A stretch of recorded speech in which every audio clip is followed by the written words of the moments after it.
we're all set. All right. Good afternoon, folks. Welcome to Government Operations Committee, Thursday, May 1st at 2:08. We are starting a little bit late. We were waiting to get quorum.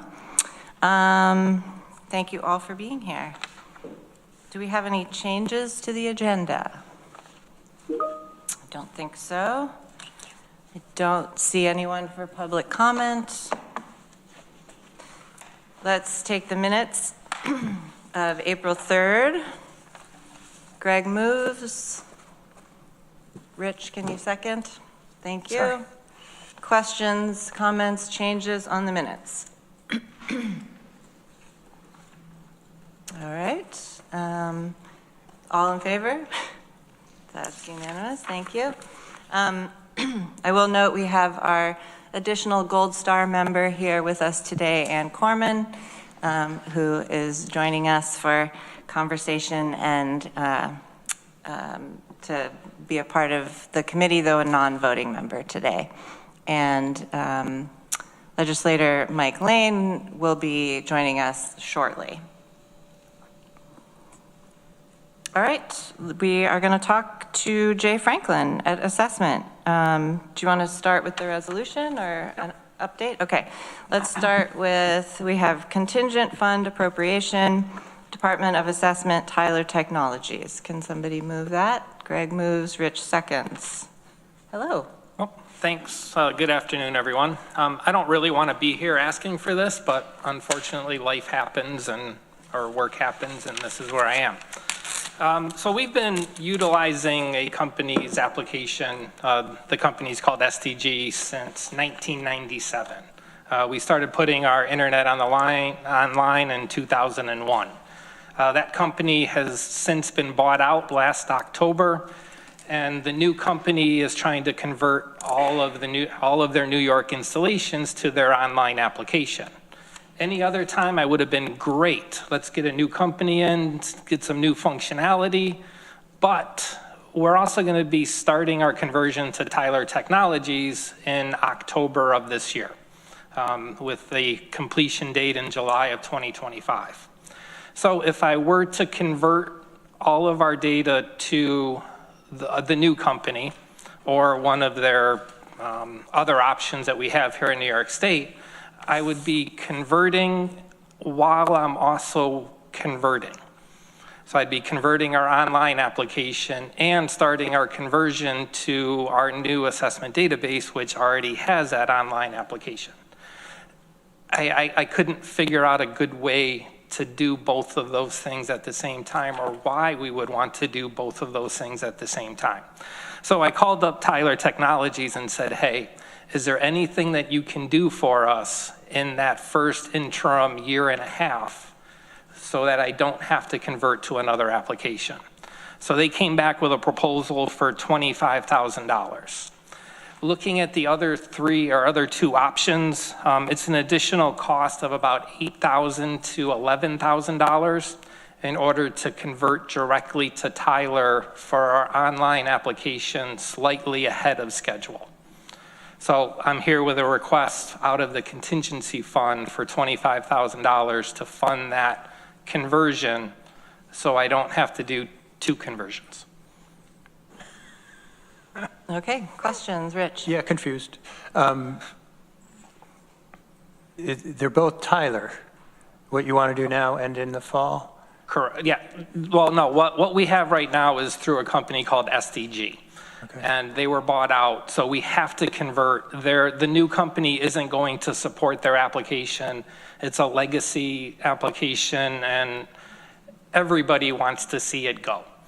But our alternatives are the new company, or there's a couple other options that are already in New York State. I see, you need an interim. Yeah. So this is the extra cost to go early with Tyler. Correct, just for their online application, for them to build us something real quick in order for us to get online by the end of the year. Okay, and just so you know, I think one of your inaugural users of ImageMate when you put it online back in 2001. And as I live in the past, I think it's still amazing. Yeah, no, it's Kidding. no, It's good. It was I mean, good. it's been great. It's really cut down on our traffic, which is kind of bad because I don't get to see anybody. You know, the realtors, the lawyers, you know, they just don't come in anymore. But it's also freed us up to do or have less office staff. So it's definitely worthwhile. Like I said, I don't really want to do this, or I don't want to do 2 conversions. 1 conversion is good enough. We have about a terabyte of images, and I don't want to move them to another company's server. And then as we're doing that, trying to make sure they're in the same index so that Tyler will be able to take them from that other company. Okay, thank you. Other questions? Okay, ready to vote? All in favor? That's unanimous. Great. Thank you. How about an update from you? So today is a special day. Today is May 1st, and that's the day that we file our tentative assessment roll for the year.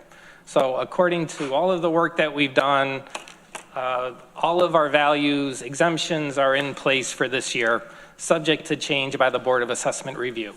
So this year, we held informal assessment review hearings.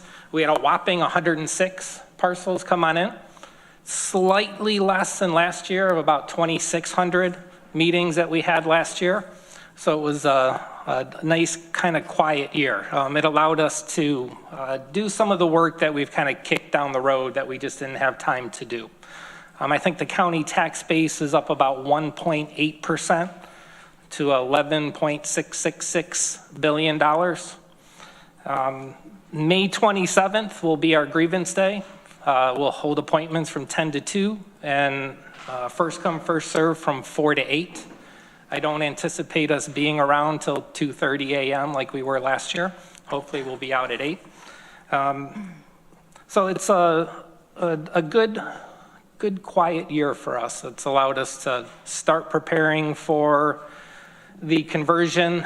We have our data collection projects that we'll be working on this next year. I had my staff work on 3 different projects to figure out how we're going to do it and the time frame for it. So it's also a good training for my appraisers who all they know is really changing values to see all of the other work that we do within the office. So. Great. Questions or general comments for Jay? Rich. This is a related question to, are you tracking anything at the legislature regarding fixing the formula for solar, industrial solar, scale solar? Yeah, well, the state did release their calculator, and this year I did actually still use that calculator. I didn't have time to develop my own future energy forecasts and all of the fun stuff that would go into it. I kind of also anticipated the court would issue a stay on that unconstitutional rating. So with my luck, I would have done all of the work, got my calculator, and the court would say, nope, you still have to use the calculator. So, but for this upcoming year, we'll be watching that court case. You know, the son of one of our county directors is heading up that court case. His name is Dylan Harris. So we kind of have an inside track. So it's going to be interesting to see what shakes out with that. Yeah, my question was a little bit different, though. I'm wondering, it seems like I read the decision, and what was sent over from the legislature for everybody to use really was glaringly inadequate in that it was not including some really important stuff. And I would think that somebody at the legislature who developed it would be putting something through in this round of legislative activity. Have you heard of anything there? No, I haven't heard anything, and I'm in constant contact with Patrick Cummings from NISAC on it. But right now, it's everything budget related, and nothing. The only thing that I saw budget related that may affect us would be the 90-day waiting period for institutional buyers of single-family homes. I don't know if that's going to be part of the budget, but that was what I talked to NISAC about a couple days ago, and no idea how to enforce that part, but yeah, but no, it's definitely something, and that was also when the calculator was ruled on that it was adopted incorrectly the last time. The legislature came about and said, nope, we're going to change the rules, and it was adopted correctly. So that's another thing that I would anticipate happening, is them just saying, nope, this is now constitutional by changing the Constitution. Okay. For my colleagues, the IDA is in the midst of negotiating an industrial scale solar project out in Groton, Lansing, and it sounds like there might be even 2 more coming through this year. So if the legislature doesn't act, you know, we're making really big money decisions without any parameters to negotiate on. It's not ideal by any means, but here we are. So, okay. Thanks. Great. Anything else for Jay, or anything else you want to share with us? Nope, I think I'm good. Okay. Well, thanks for being here. It's always good to see you. Thank you. Take care. All right. We have quite a few appointments, and I'm going to make sure I get this right, Jordan. So advisory board appointments, and we can take these all at once. We've got to the Tompkins County Historical Commission, Matthew Watros, Commissioner, term expires December 31st, 2026, and Rodney Bent, term expires December 31st, 2026. We have Ethics Advisory Board, Stephen Hutchinson, term expires December 31st, 2028. And I think we have a question about Beth Harrington for Rich, if we're approving her. Yes, we would like to do that. Okay, then we're also Beth Harrington, term expires December 31st, 2025. And we've got to the Public Information Advisory Board, Paul Boyer, term expires December 31st, 2027. The last one is for the BCP committee. Okay, we don't have to do that. Okay.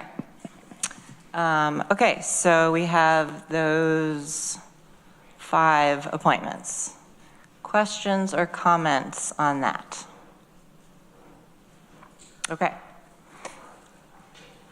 Did I move it? No, somebody has to move the appointments. Greg moves, Rich seconds.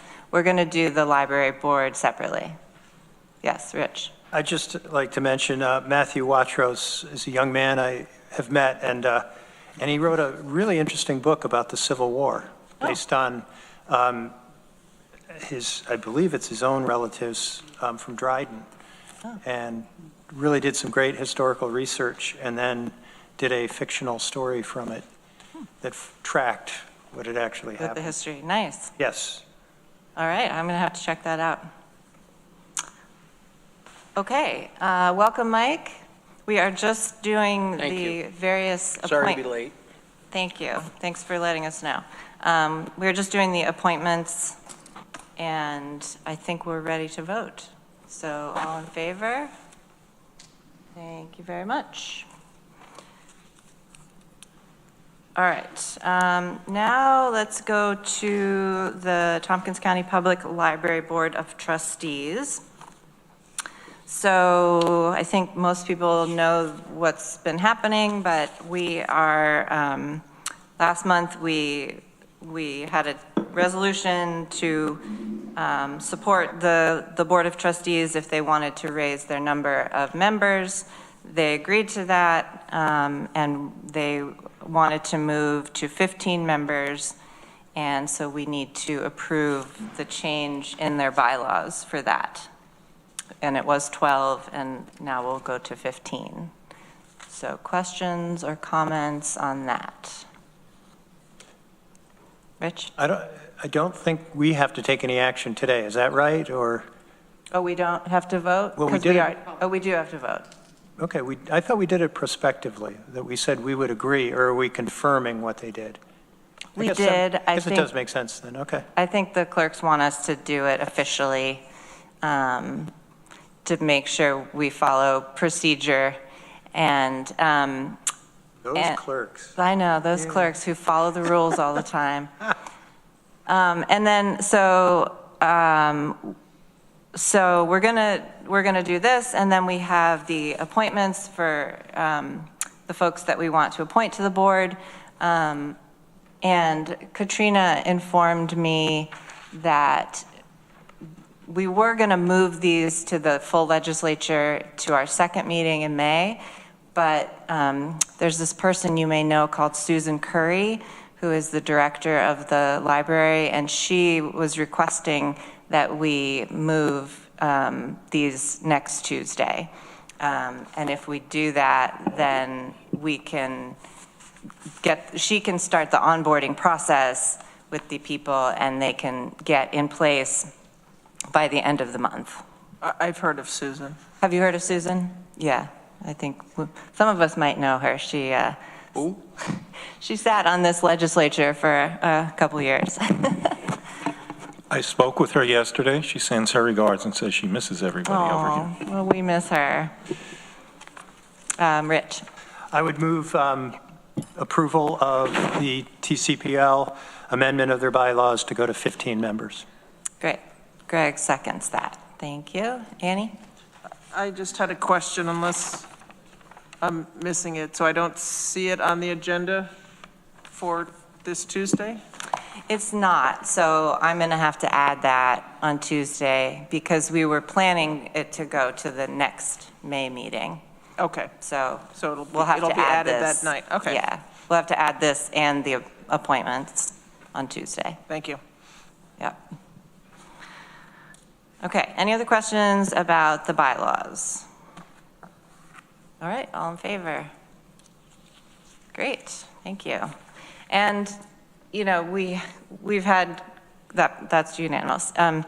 We've had quite a lot of interest, and I think in the future, if they find that the board doesn't have enough, you know, folks applying, we have this amazing list right now of people who have expressed interest, and I think that the county can help them publicize and reach out in the future if they need to draw more people in. Everybody has this on their desk, right? So the new policy, or the old policy that we're going back to, is that we'll be given a list and the packet of information of all of the applicants who did not get recommended. So you have all of those on your desk. Okay, but the people we are recommending,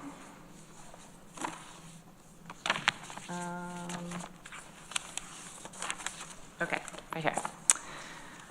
Okay, so next we would like to, can I have somebody move the appointments of 7 people to the Tompkins County Public Library Board of Trustees? Greg moves, Rich seconds, and I will just read the list and their term expiration date. Sorry, having trouble talking. Cynthia Menino, term expires December 31st, 2025. Carrie Bauer, term expires December 31st, 2025. Raina Florentine Gambrel, term expires December 31st, 2025. Emily Sanders Hopkins, term expires December 31st, 2027. Beth Osborne and Laura Kraus and Jason Kovari, all term expires December 31st, 2027.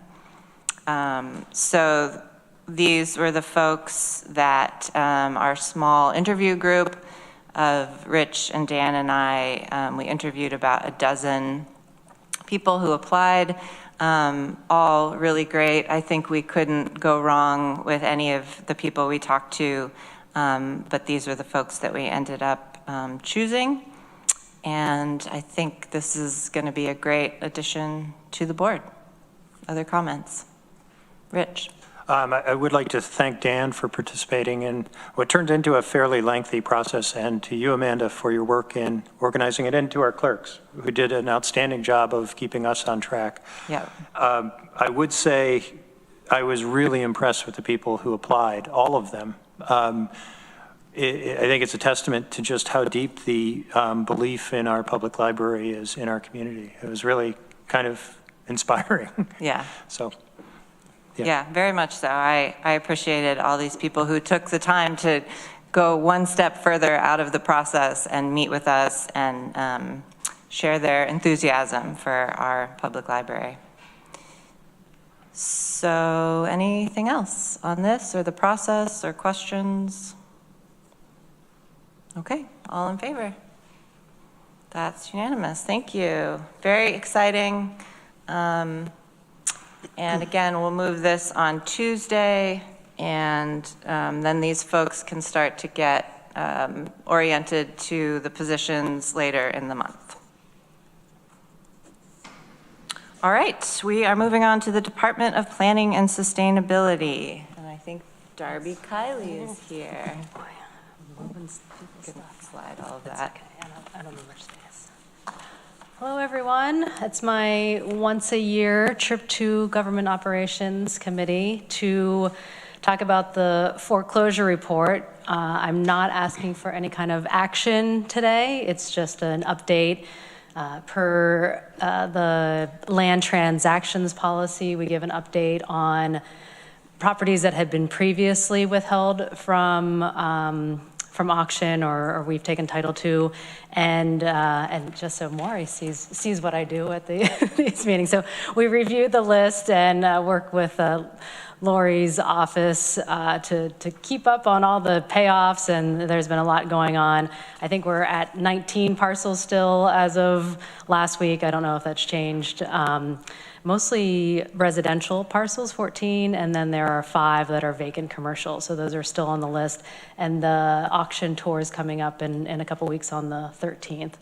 And so I just wanted to, just noting that 2 years ago, 2023, we took title to a very small parcel in the village of Freeville, and Maury is working diligently on figuring out what the next steps are for that. So not a lot of updates there, but we are working on it and have some different inquiries coming in the last couple weeks on that as well. And then there have been 2 stormwater parcels. So these are separate parcels in the town of Newfield that have like stormwater facilities on them for a subdivision.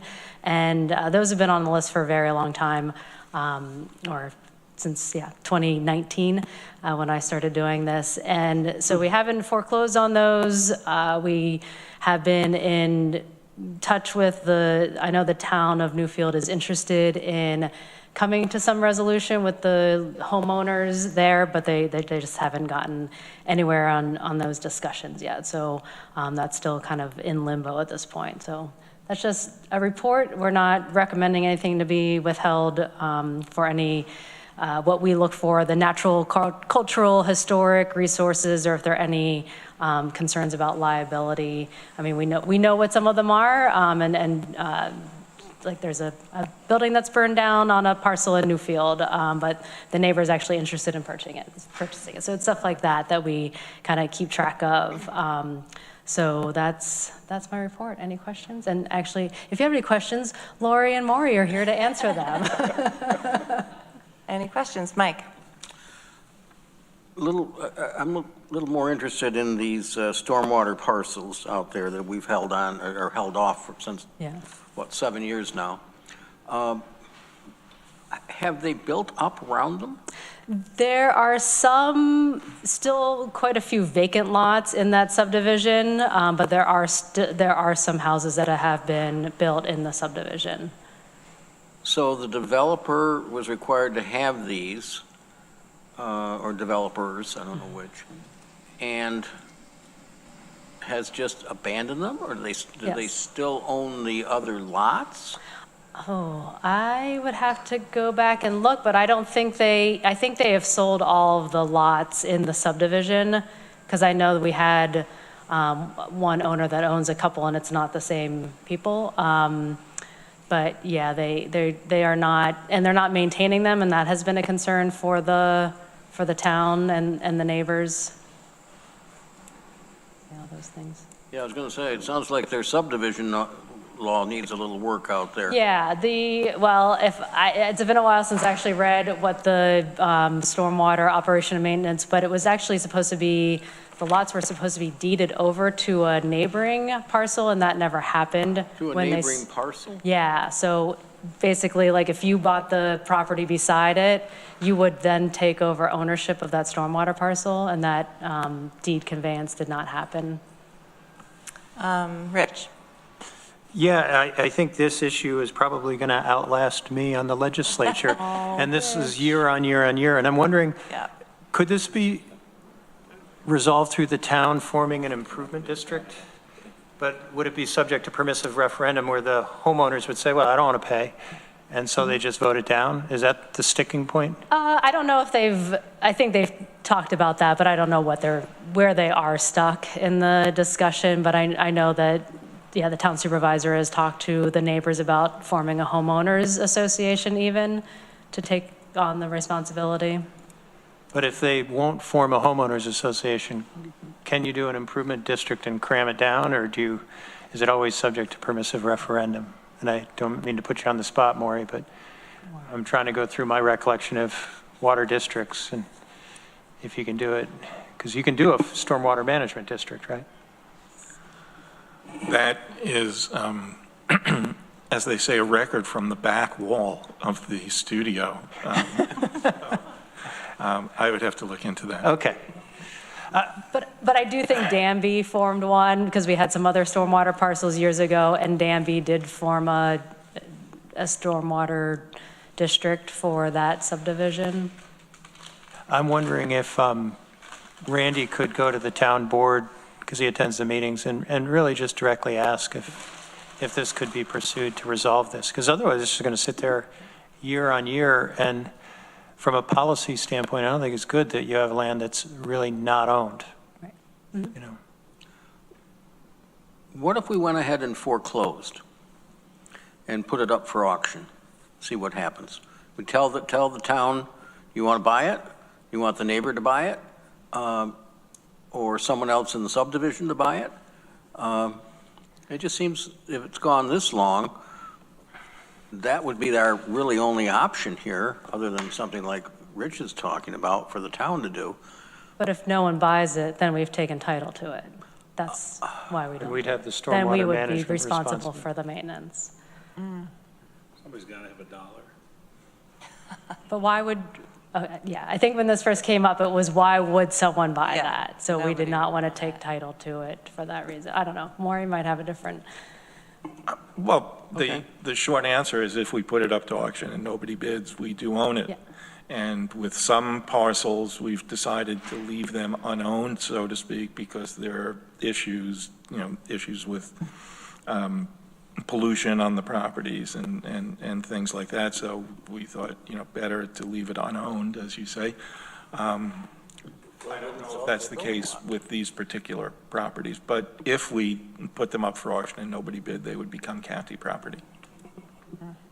Are they big enough to fill in and make them into a building lot? I think that would violate, I mean, it was part of a stormwater subdivision approval. So, I mean, they are required, they have ponds on them, and there are concerns that they're not operating because they should be maintained, mowed, and trees removed.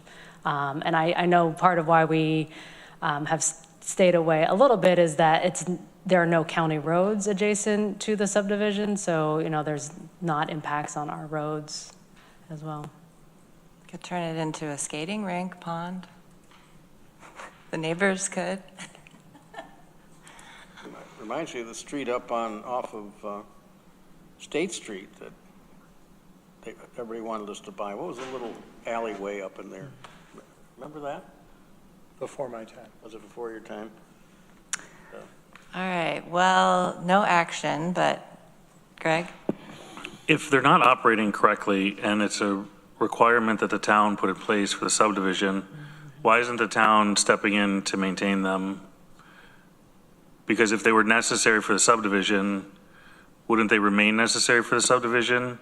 And it's almost like if you don't plow your sidewalk in the city and they come and plow it and they send you a bill, why is this just being neglected if it's so critical to the subdivision? I can't answer that for the, I mean, I think the town is trying to do what they can on the, to maintain the drainage there. Rich? Yeah, I think the issue is that it would end up being a special benefit to these specific homeowners that all of the taxpayers are going to pay for. And so the town's reluctant to, it would be like saying, well, we're going to mow this person's lawn. Everybody else would go, come on over. Well, yeah, for a fee, the city plows your sidewalk if you. Without an improvement district, though, I don't believe there's a mechanism for them to go back and charge these specific homeowners is the problem. But they could charge the property owner, which is probably a defunct LLC. Right. Correct. Got it. Okay. Well, it's a conundrum that we continue to talk about. Thank you, Darby. See you next year. See you next year. Thank you for working on that, though.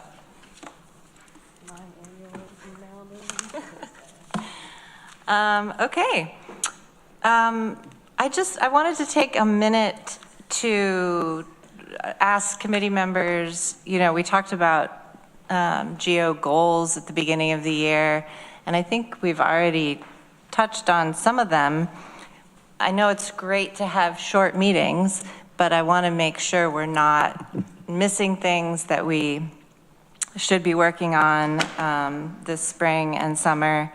And I have my list, and I know one of the things was something that Mike Lane wanted to work on, and I'm happy to put that on the agenda whenever you and Maury have something that was about changing the charter, about a local law to make districts, or to make the legislature have an odd number of members, if I'm correct. Is that correct?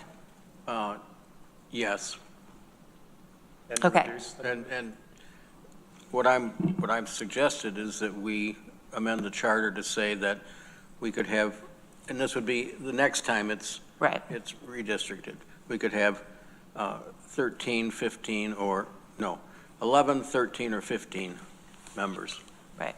And that would be an odd number, and it would also not have as many as we're going to have this next term. Okay. So yeah, so whenever you guys want to get that on the agenda, just let me know. Okay. Well, Maury mentioned that there were some other charter changes, and you wanted to do them all at the same time, I thought. Or do we want to just take this one up? I think we should do them all.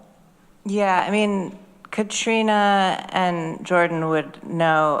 There were, remember last year we had gone through the charter and we had picked out a couple of things that we might need to change going forward. And I think you guys were working on a timeline for that. Yeah, it's just when we do them, I recommend that we do them all at once because it requires local law.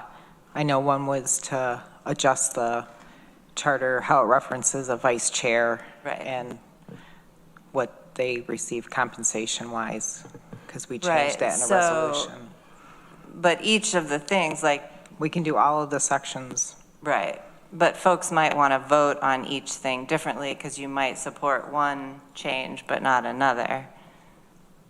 We can, I mean, they could all come at the same time, but I think we would maybe need to have them separate. I think it could be dealt with through the amendment process. In other words, if there's Okay. insufficient support for a particular amendment that, for a particular charter change, that could be moved as an amendment to the main motion. I think we should probably do a report ahead of time to Yeah. gauge that so that we don't put ourselves into an elongated, cumbersome process. Yeah. So I think we should do a report and then have it followed up by a resolution. Okay. I agree.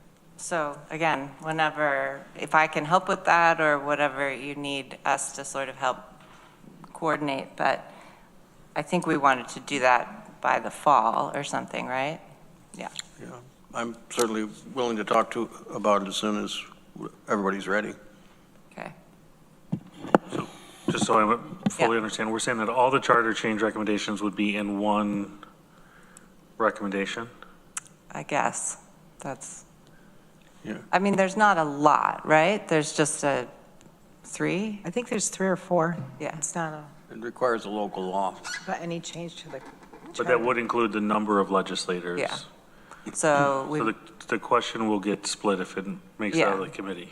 yeah, definitely. That's why I think it might make sense to have at least that one separate. It could be at the same time, but I think there may be people who want it to be a separate conversation. I mean, it's fine to do that. Basically adopting a charter amendment now about the number of legislators for the next reapportionment following the decennial census is an expression of preference, because at the time the reapportionment is done in 2031 or 32, that council may think that whatever preference was expressed by the legislature now, they may want an even number of legislators. Right. So, they can just change that, but it would be an expression of this legislature's preference. Yeah. Okay, Annie. I had a question. If you're splitting it up, would it be then one local law that you're doing? It's still one law even, or is it 2 laws, passing 2 laws with 2 public hearings? I think if we're settled on doing package A plus the plus the number of legislators, then we'd roll that all into one local law. If there isn't sufficient interest or support for the provision concerning the change of legislators, then we would just have one local law with the rest of the changes in it. Okay. So Well, either way, I think it would be one local law that would be adopted. That you could do? Okay. with different parts in it. Right. Whatever you guys think is best. Happy I'll to. work with Maury. Okay, thank you. Okay, so that's one thing that we're still working on. We did have, a couple months ago, we had kind of all the information related to advisory boards. The clerks put that together in sort of one packet, which was great. And appointments and how that works. I have a note that Rich and Susan and I were going to have a small group to kind of talk more about that. We never did that. And I guess maybe to kind of talk about the different facets and look more closely at the language, and if there's something that if there's anything that needs to sort of change in that. So I don't know if we still want to try to do that, if somebody else wants to join us, since we no longer have Susan. Maybe Annie wants to participate in a small group. No, all right. Well, then maybe Rich and I will need to meet on that. There'll be a new person depending on when you're doing it. Yeah, that's true. Might be good to have a new person's input into what the language looks like. All right. And then the other thing I have on my list is several folks have talked about the legislature's transitions next year, with many new folks coming on, and I know Katrina was working on some things for that. I guess my question to the committee is, what do you want to see happen? What do we want to see happen? How can we help this process and without getting in the clerk's way? Mike. I think it's a good question you're asking. I'm not sure if we can do a lot before primary, because there could be some people that are being primaried. I don't know for sure. But maybe we could invite the group to come in and say, we think you should be attending meetings. We think you should be looking at things like the charter and the rules, things that are normally always given, when they're onboarded after they're elected, but maybe we could try to get that a little sooner since there's so many of them going to be coming on. And I guess I would look to some of the folks that came out as a group, 2 elections ago, and I know they spent a lot of time sitting out there while we were having meetings, and I thought that was commendable, and I hope they found it useful. And maybe this group wants to be talked to by, and of course we're talking to, if they're opposed, there would be both people would have to be invited to the meeting. But I just think we could start out a little sooner than we have in the past. Okay. Noted. Other thoughts on what folks feel like needs to happen or how we can help with that process? Rich? Excuse me, Rich, I just wanted to say, and don't forget that you're going to have to tell them when they're buying their fall fashions what color to buy. That's right. That's true. The color code. Yep. That's true. We should make that clear before they run for election so they know. But they won't know their committee assignment. They won't know their committee assignment, so they'll have to buy something from each color. Anyway, complicated. Rich? I'd like to hear from Katrina on where she thinks we might be able to add value as legislators, but I don't want to put you on the spot. So maybe you could think about that and come back to us. I will. I've been gathering information as I think of things. I've been jotting them down in just areas and stuff that I think will be helpful to new legislators. But I value what each legislator would like to see too, and what was missed when the onboarding process happened years back. I'm wondering if we could do kind of a syllabus or sort of table of contents of subject areas and divvy them up. Probably a lot of them would be from the clerk, but there are some that certainly I think we could speak to, and then maybe present that to the legislators and see who would be interested in really developing kind of a class on that subject, and we could do it in a more formal way. I've also asked department heads for input too as to what they would like to see happen. I do expect that 2026 will be as chaotic a year as we're seeing in 2025. I think it's going to continue, and these people are going to step into something that they really are. I hope they don't struggle with too much, but it's going to be a struggle. Yeah. Greg? Well, such high compliments for our colleagues no, I think this table of contents idea is a good one, because that can kind of be a roadmap to fill in. And I think whatever is filled in is a step in the right direction. And if there's vacancies in that information, then those returning legislators know where they need to fill in to help others kind of get up to speed. Because there's a lot of you don't know what you don't know.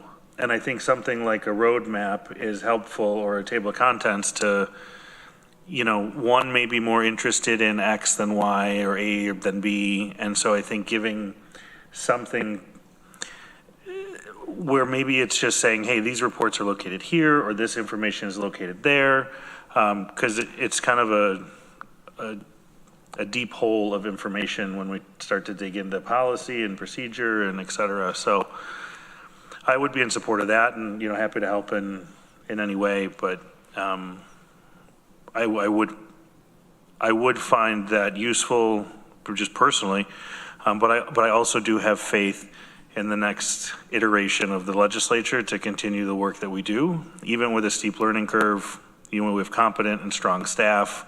And I think we've got some great folks seeking to fill the vacant positions, and folks seeking re-election. So I'm going to go with optimistic.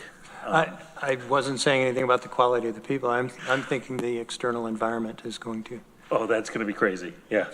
Okay. If we remained here, or if I remained, I would be struggling too. Okay, good. We hope your prayers will be answered, Greg. Excuse me. Thank you. But underlining what I said a minute ago about they really need to follow the meetings, particularly the EBC meetings when we have all the departments come in, because that would be a quick exposure for them to the various departments that we have. Yeah. Yeah, in line with that, at the department head meeting, we've already started a conversation about every single department providing a presentation to the new group, like a class, in the class form. So at least go through what they do, various sections that they oversee in the programming and everything. And as we move forward with that conversation, we'll be working with Katrina in terms of how she wants that to be done. And because we're looking at 32 departments and significant. So how should the content be? Because one department can speak for 4 hours if you allow it because of the content of those departments. So something we have to discuss and determine the degree of content that we need to provide.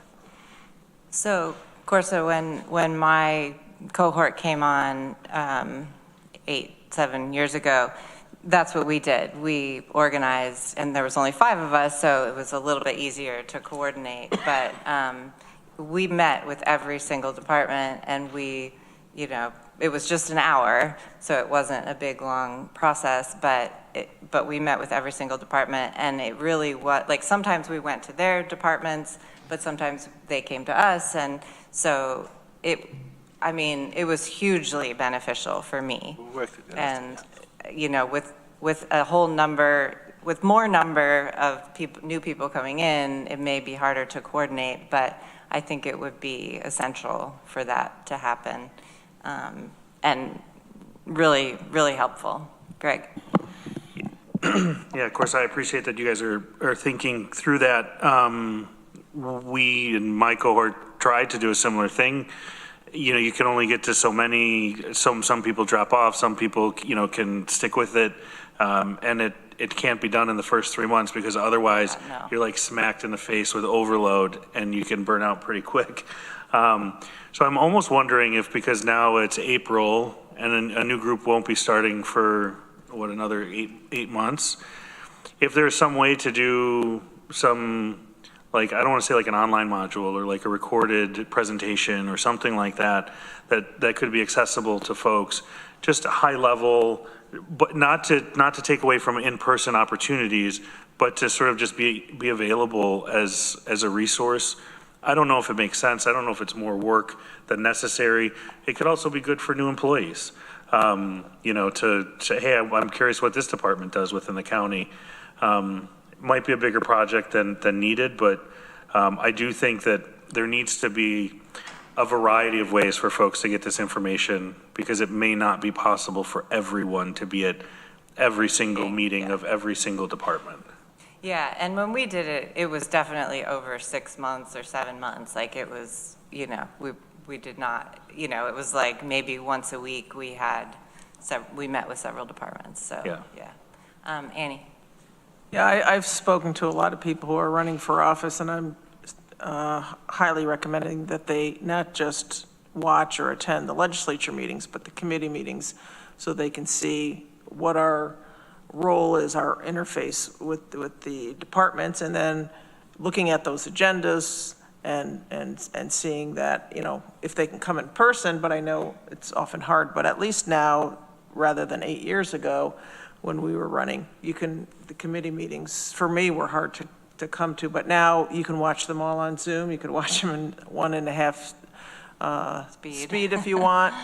And so I know that a lot of those folks are doing that now. So I would somehow get that if we want to have maybe some networking, like an email for all of them, and suggest things like, hey, this one, particularly this meeting, go back and watch this one, or this is coming up on this, to really highlight, things that, because there's a lot of committees. A lot. So if we can, if there's someone wants to coordinate that, I would think it would maybe be a legislator, or if we had a group, we could take turns, sending something out to this email list, like catch this meeting, or look at this agenda. And in this agenda packet, here's blah, blah, blah. We went over all this, or we had a presentation at our legislature meeting, from this agency regarding housing or in homelessness. So watch this.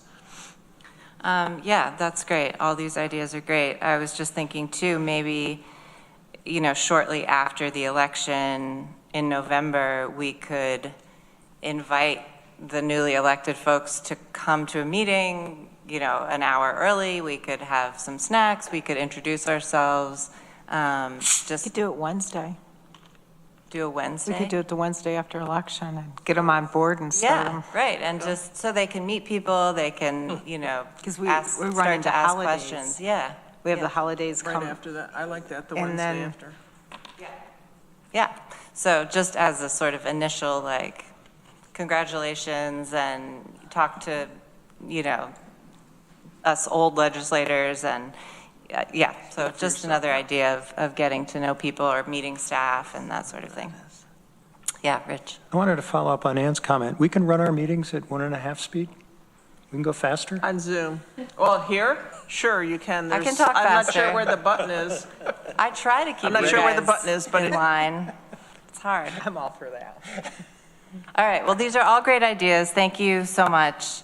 And Katrina and Jordan, let us know how we can help going forward. I think we're all happy to help. We only have downtown Just facilities. off the top of your heads, was there any other goals that committee members you had in mind, that things that we wanted to talk about this year that I'm not remembering? And if not, that's okay. Okay. All right, let's go to the county administrator. Do you have a report for us? Just put it back. Not a lot. We are going through our hiring process for both Commissioner for Whole Health and DSS. Initially, we received about 18 applications for each of these positions that we are reviewing, and our hope is to be able to complete the process somewhere by the end of June. It's going to be tight with all the calendars and the budget and everything that we have going on, so we're trying as much as we can to get the process moving. As you know, the finance director position is also going through his own process as well, so yes. The other item I have here is we met with HALT to discuss the Senate government project. They will be visiting the downtown committee on Tuesday to go through details analysis of where we are.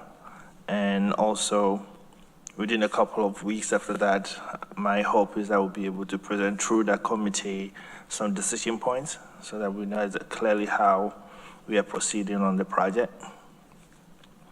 The other item I have here is that I was privileged to be invited to Dryden High School on Tuesday to visit their government class. Mike Lane shared a beautiful letter with the student yesterday, which I sent it over, and they're very excited about it. They said thank you. And it was an exciting experience for me as well, and going out and meeting people. What age group were they? 12. Seniors. Seniors, yes. So it was really exciting experience, and there was about 6 18-year-olds in the class that only one was registered, and I encouraged them to register, and I'm hoping that they will. Yeah, so yeah, it was great, and that's my report. Great, thank you. Questions or comments for Corsa? All right, thank you very much. Chief Equity and Diversity Officer, Charlene Holmes.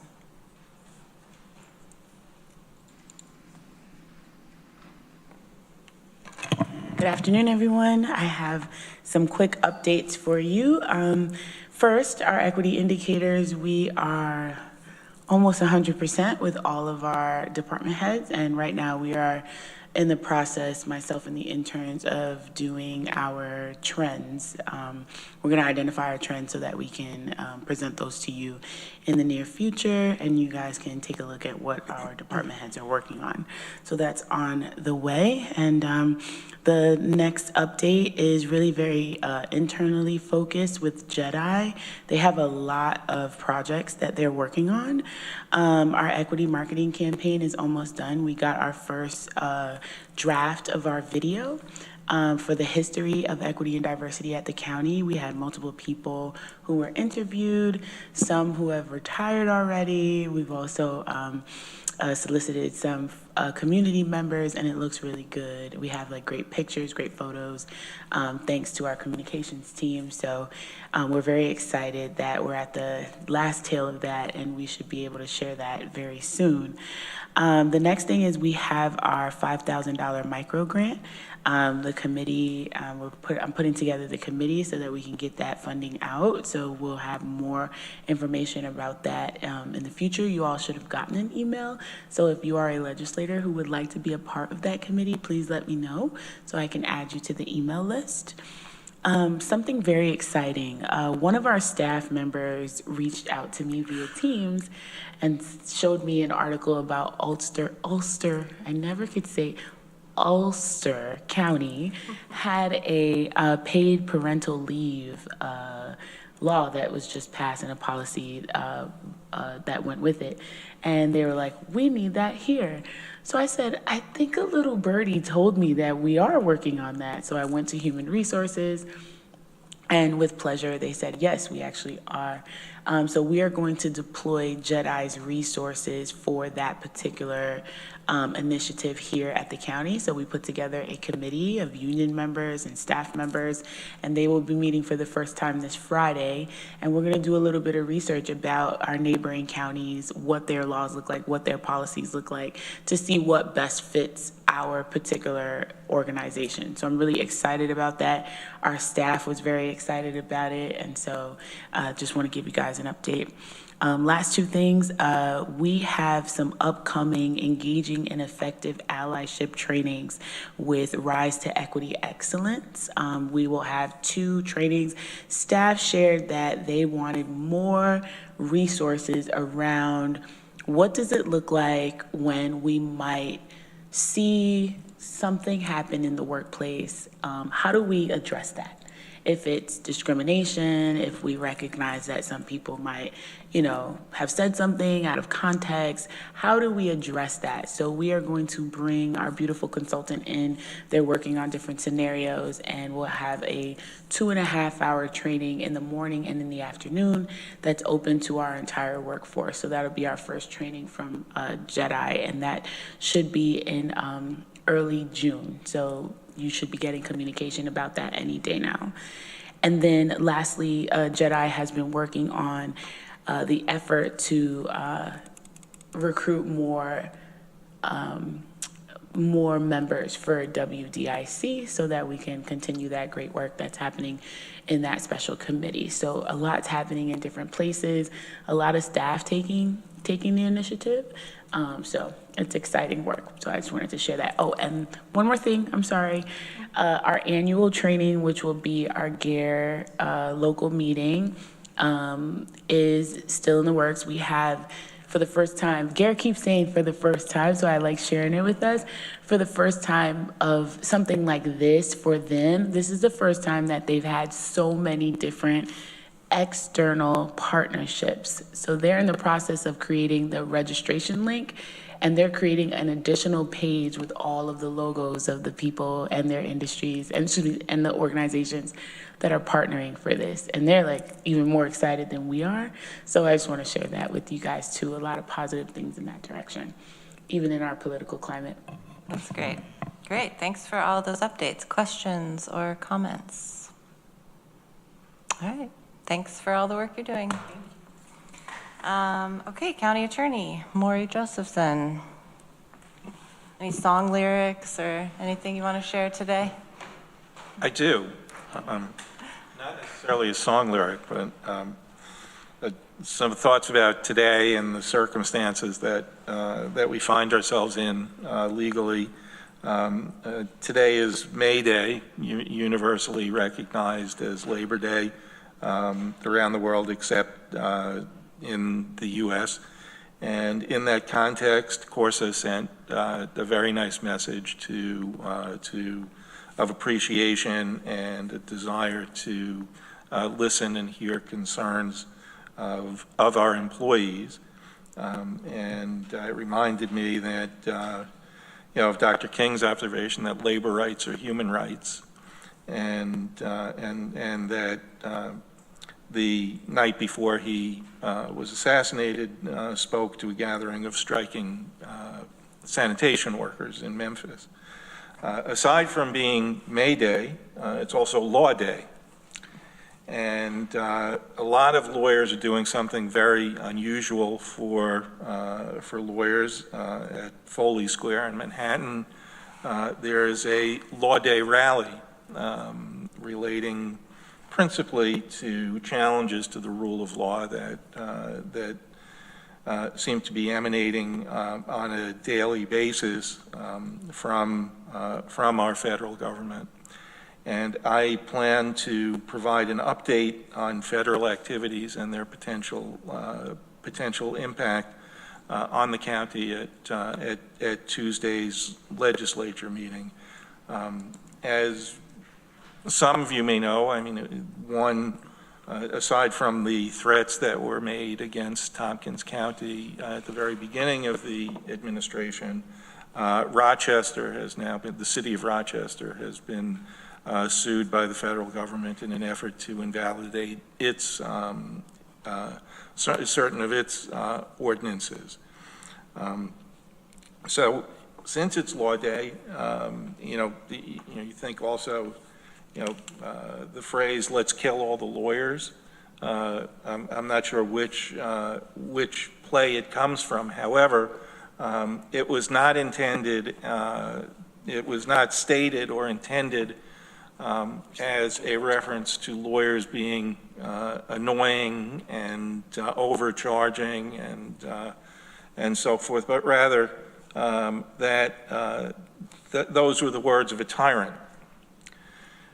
Because tyrants know that if you kill the lawyers, there's nobody to stand between the tyrant and those who seek to protect human rights and other rights. And in that respect, I salute my department staff because they do that for the county day in and day out. And also I salute the county and its legislature and department heads for recognizing the role of my office and making use of my office because given the external threats that we face now, which may be bluster and may show up in the form of a complaint at some point, we need to be nimble and prepared and make sure that we don't lead with our chin, so to speak.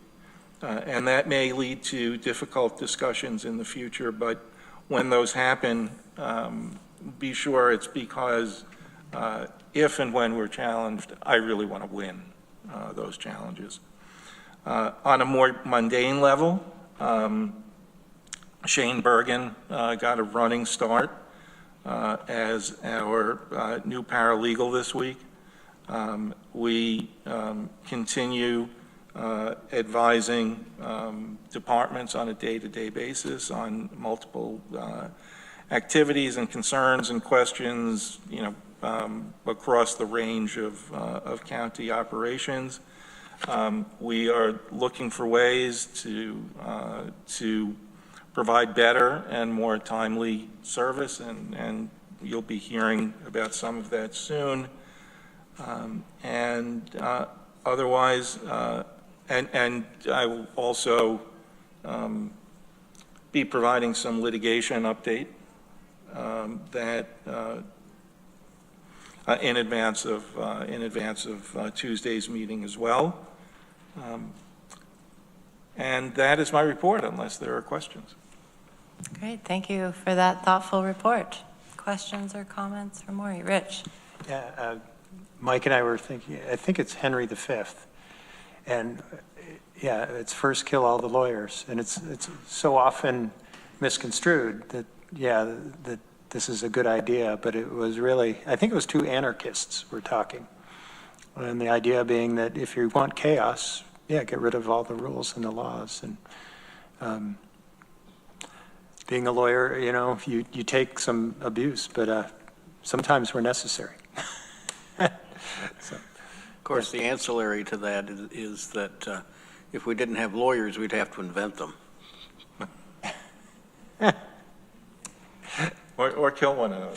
Yeah. Thank you for the work you do. Thank you to your office, Maury, and yeah, for keeping the laws in check, keeping everyone in check with the laws. All right, Director of Finance, Lori Scarrett. Thank you. I just wanted to update you that the auditors are on site this week and the next 2 weeks working on the year-end annual audit. So we are very busy with them, getting things for them and answering questions and working hard to get that done. Great, thank you. Questions or comments for Lori? Mike? Governor Hochul, I think it was yesterday or the day before, was talking about the state budget and this idea that there's going to be payments made to all the taxpayers out of state funds because sales tax revenues for the state are up, which is different than our sales tax, I think. And we might want to be sure that our constituents know that even if the state's got extra sales tax money, we don't necessarily have that. Good point. All right, thank you, Lori. Communications Director, Monica Salvage, come on up. Is there a New York State budget? Did they pass it? Yes. Well, they haven't passed it yet, but there's. Good afternoon, everyone. Good afternoon. I'm coming up on my first 100 days. All right. The best 100 days ever, right? I keep it positive, so I've met with more than half of the departments so far, and at the same time, what I'm doing is compiling some sort of a master list for myself with their preferred communications activities, the tools that they're using, the social media types that they're using, what their capabilities and capacity is for website content management, and all that in the end will help me with our contract management as it comes to, you know, all our software contracts that we have. They are user-based, a number of user-based, and they're coming out of our budget here. So having an overview of all the departments and what they're using and not using and what they might be using in the future will be helpful as we're talking about the 2026 budget in that regard. Another thing I'm really excited about is I've been working with ITS on a new system on how people from different departments can request communication support. So a big shout out to Katie Prince from ITS. She's been great to work with to come up with a form for us that we're going to launch in the next couple of weeks. So instead of having 15,000 emails in our inboxes between Rob and I for communication support, for website, for photo, for video, for all the things that we help departments do. We're going to have it all in one place, and it's sort of the same system that ITS uses for their computer support and tech support that they're providing, and it's going to be hopefully way easier to keep track of all those requests and fulfill them in a good time, and also have a log of all those things that we've been doing. I've been talking about how I keep track of the media coverage that the county departments and the county legislative work received. So far year to date, we've had 130 news media articles that I found, so there are probably more. And so what I thought I would do just to have, because I don't just want to hoard that record, I thought I would share that spreadsheet with the legislature once a month, just so you can look back, or if you want to find something. I know you're probably keeping track of those things yourself as your avid readers, but just having it all in one place in one spreadsheet I think is helpful. And I have it in columns where it then says not just what the news article is, but what department was covered, and then also if anybody, a legislator or department staff was mentioned or quoted in it. So it's really easy to filter and to look for particular things that you might be wanting to look back on. I'm also, we're doing the regular, press releases for different things. I've also been working with the Recycling and Materials Management Department during the hiring or interview process for a new communication specialist. I've been working with them to develop interview questions, and they asked me to sit in on the interview, which was good. And I like to be helpful that way.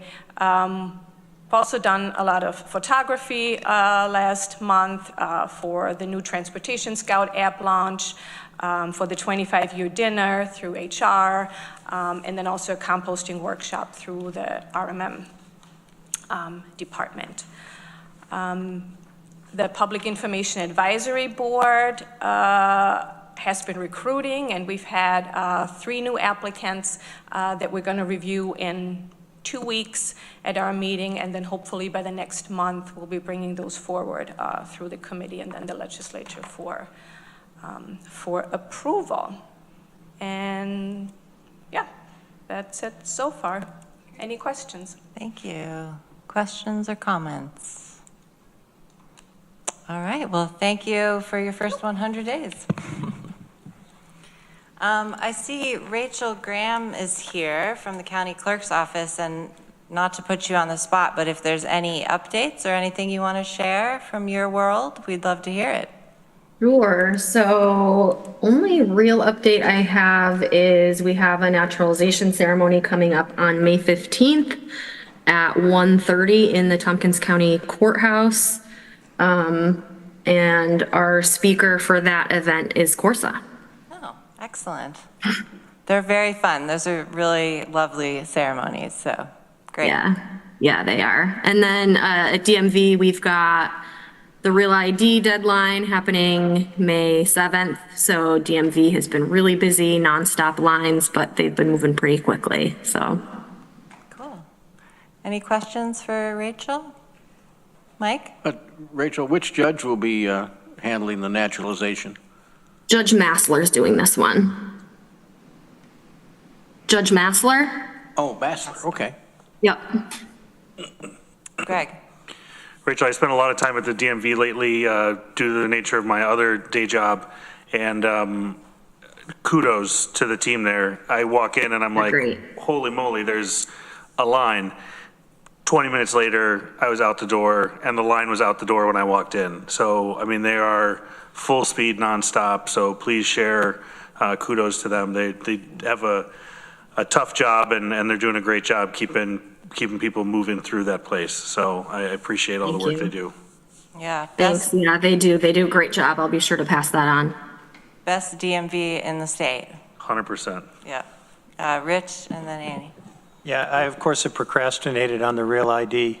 Does it make sense at this point to wait until after the 7th, or is there any benefit to trying to get it done before?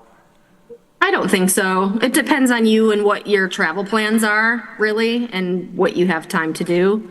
I don't think there's a reason to rush unless you have a flight coming up soon. Okay, and you can use your passport if you needed to, right? Yeah, absolutely. Okay, thanks. Annie? Yeah, thanks. I also had a great experience recently needing a card that was out of state, an extended inspection certificate. And so that was something the clerk or the staff person didn't know about, and they quickly went over, found it right away, and helped me through that. And that was awesome. I looked online, and it's very, very confusing. And so I just recommend people, if you have the same thing, you need an extended inspection, just go down and talk to them, because online it was saying you had to send, for instance, I had to write a letter and send it to Albany. Oh, wow. Anyway, it was very convoluted, but I got it taken care of in a couple of minutes at the office down here. Thank you. Great, yeah. Great, yeah, thank you for your department and all the good folks there and the work you guys do. We all appreciate it. And thanks for attending GO. Yeah, of course. Do committee members have any comments or things you want to bring up today? Mike? I'm trying to think how I want to approach this, but we broadcast our committee meetings. You know, we talked about that, and they're very useful for people to look at. A long time ago, we didn't broadcast them, and then we started to broadcast them back, I think, when we were the Board of Representatives still, and then we stopped, and then we started as a legislature later on.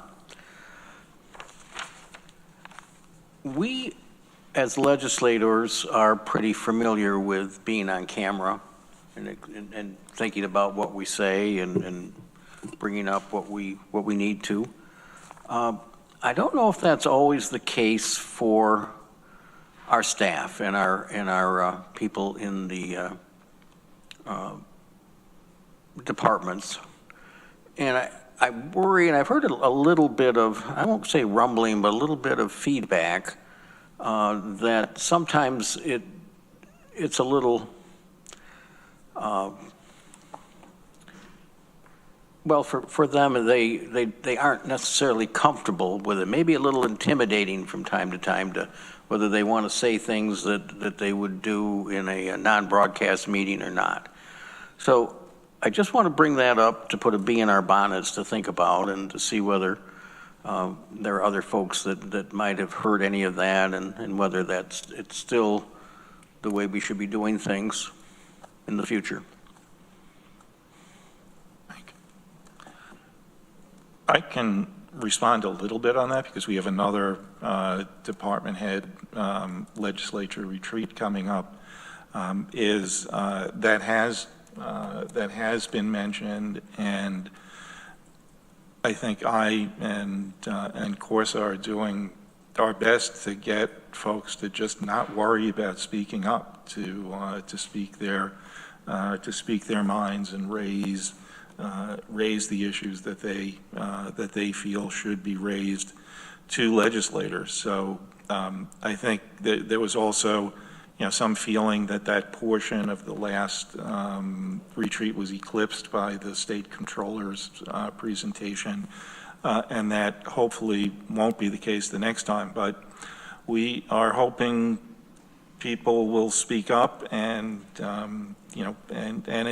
does. I'm becoming convinced because I'm sort of paid to argue with people that that there are a lot of folks are not comfortable with that process and worry about doing it.